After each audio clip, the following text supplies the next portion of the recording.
hepatitis a breath virus ano ebe me wanyina che enti life in the garden eye nwuma akase ya wone milk ya wone niama bebre enti sa wopa bi a fre number of scream ni so na ya ma obi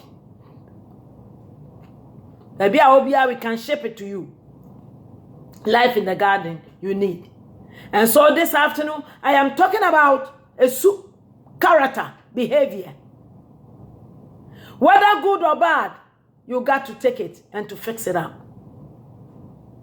Nothing is bad in the sight of God. Bibia ni waya ade a anye wo nyame ani so.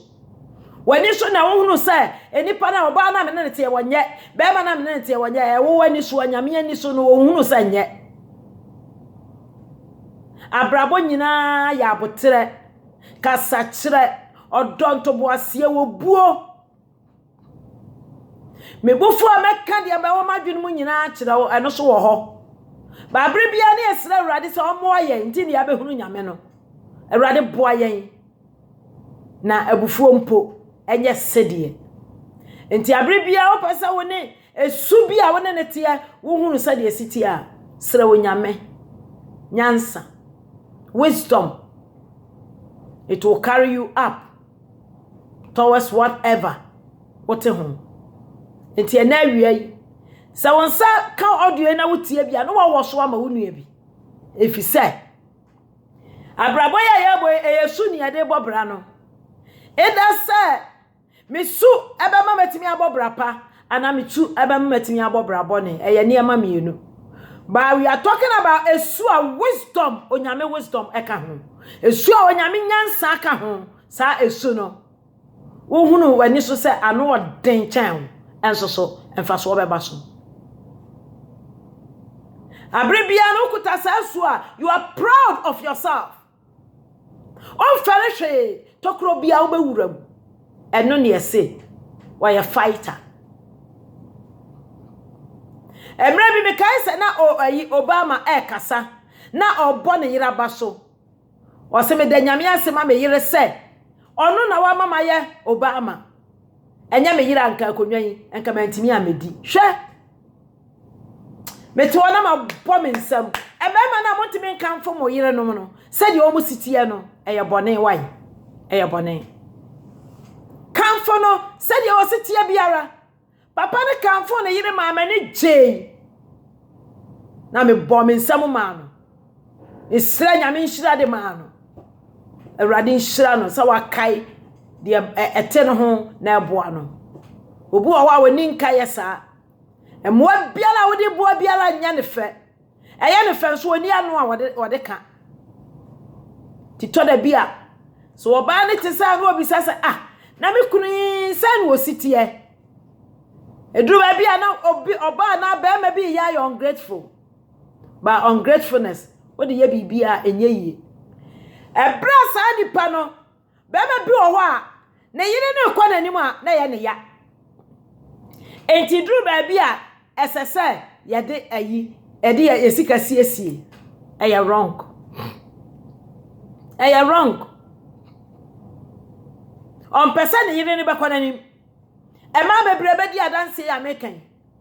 Oba no ekwana no oye adwuma ne adwuma ye wonya sika cha ne kunu kura no a eda so obekorokoro no be ma nyansafo bi obekorokoro no waji sika na kodia na wakose no enti oba ne bebre na be ma ne sika no edru ba bia na ya na oba bisasa why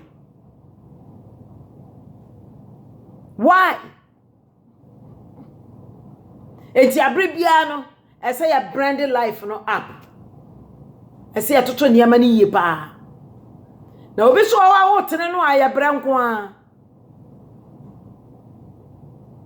be ma wodi asem sie ne yire eno so enye enti mema bebre wu a wo mo de ensam ahye wo mo tinu mo wu ko a wo mo yire no enhunu ho hwe enti wo ma saya de obema bi wo ho a no ye bibi kura hye baabi na ne yire nim enti yare bono na owu a na obi afa eno so ho emma bebre ta anya sa wa ye bibi de asie da bi e ma anta anye saa oba bi obeye saa bia no na asetena wote ho no ompe enti na wodi bibi sie ba so nyankopon boye say ye metena mom dia all is one aya 3 in 1 yamma mame papa aya 3 in 1 sort ya say emfa bibi nsie wo partner wonso mfa bibi nsie no sika no de aba ukodi that's fine but mfa nsie enya bro ewa awadiem enya bro wa busuam onya ni partner de a obeje bia kodi onya bia na ode asie omo obi nhunu de oye na wahunu no awaka no na ne buafu eno so no enye su papa yankopon nhira mo yesra mo ena no pai meka esu ahodo a yede te ho yede te awarem yede te abusuam yede te namfofam yede te groupum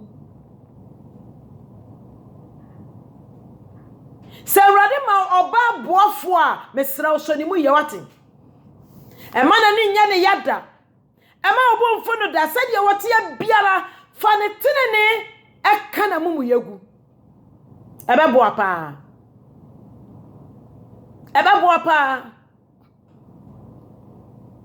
say yesa abribia no ye betumi akoya nim sa warefo sa abusua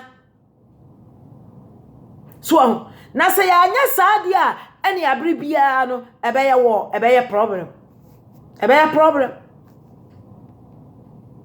me yire ni so osedodo na ne kasa ya basa boa no mesrew boa no wai no kasa yie o kasa yie na se no nko a na anya efiri ho no mo a ene pa beba ne kasa ya basa opeme maguro tunufo obejai mane hunu se won nko a na wo ye ne kunu obejai sort ya se enti ene ye kan su ho asem Sankrofo na wo su ya keka no wo be free infancy nkwala abrem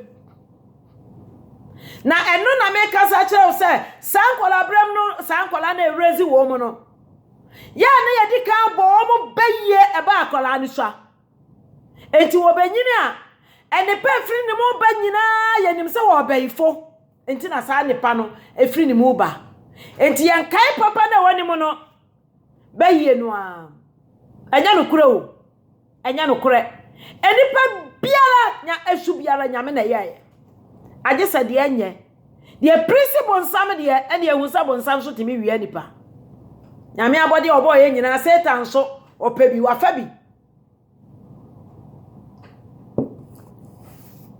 so ti ase satan so afabi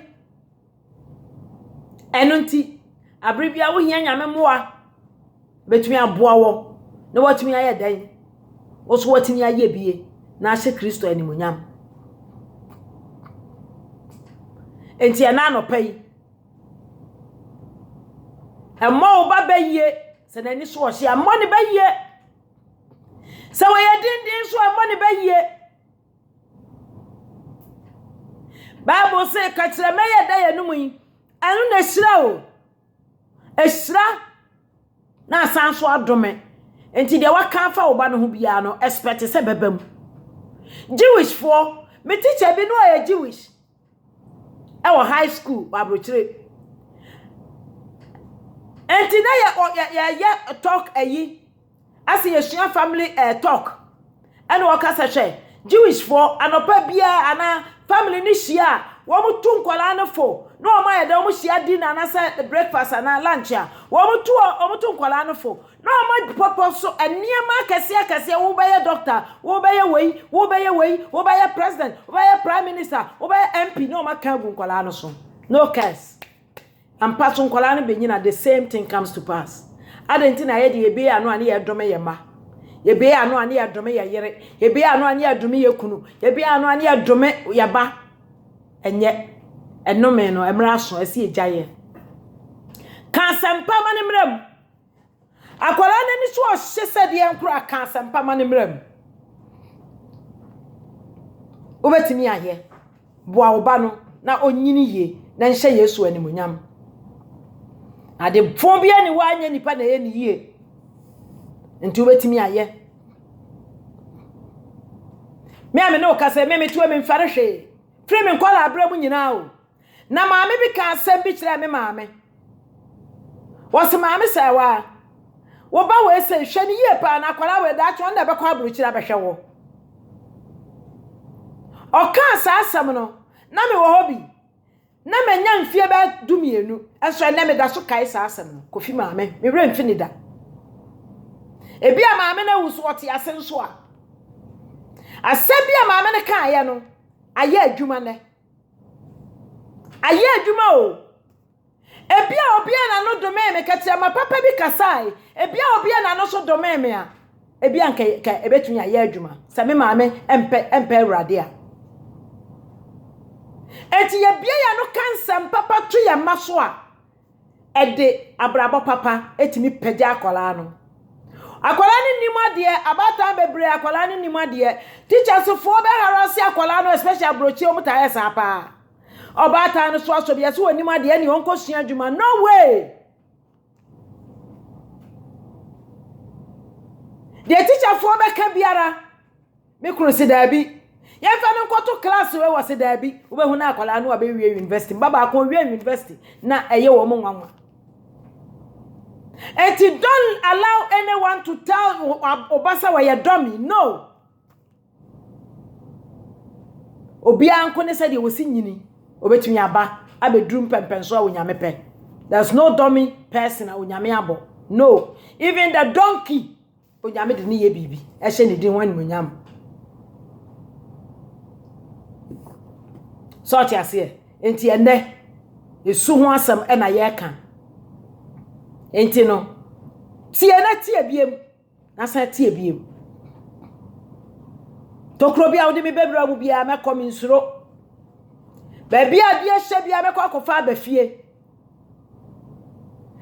akoya fa so di nyansa kreti adwuma enya bibi die ekom nne me da enti adofo no emakom ne wabusua onya kwasia wobetimi aye bibi enipa bia ne wa asase we se so nyame abo na wontimi nya bibi enhye nyame animunyam se dia wotie bia la nyame na aye wo saa ba Ewrade expect se wo be dono na wo boa wo na wo pia wo na wotimi akọ wanim. You can do all things through Christ who strengthens you. Arise and shine, for the light has come. The light has come on you, and therefore let the fire of the Holy Spirit burn in you. Arise, I say arise, to take your position. Arise to uplift your marriage. Arise to uplift your children. Arise to uplift your family. Be a hero in your family because of who you are. You are a hero to come. You are a hero to come. Why a hero wabusiam? Said you wabra city biara, you are a hero.